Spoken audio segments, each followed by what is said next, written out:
রাষ্ট্রপ্রধানকে সরিয়ে দেওয়া হয়েছে। সেইখানে সেই বাংলাদেশে যারা আমাদের যারা তাদের রক্তের বিনিময়ে আবু সাঈদ থেকে শুরু করে, তারপর হচ্ছে মুগ্ধ থেকে শুরু করে যারা আন্দোলন করে তাদের রক্ত দিয়ে এই ফ্যাসিবাদী সরকারকে উত্থান থেকে সরিয়ে দিয়েছে 17 বছর নির্যাতন থেকে, আমরা সেই দেশে আবু সাঈদের রক্তের দেশে আমরা এই ফ্যাসিবাদী সমাজের কমিটিকে আমরা দেখতে চাই না, শিক্ষককেও দেখতে চাই না। অবৈধ কোনো নিয়োগ আমাদের এই প্রাণপ্রিয় প্রতিষ্ঠান দুটিতে থাকবে না, মানে থাকবে না।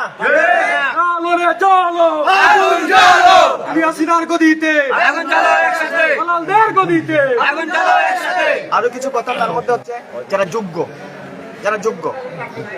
এখন আপনারা যদি প্রশ্ন করেন আমি যোগ্য কিনা, আপনারা আমার সার্টিফিকেট দেখতে পারেন আমি কেমন যোগ্য কিনা, তাদের এইখানে কোনো জব হবে না, কারণ তাদেরকে মামা খালু কেউ নাই।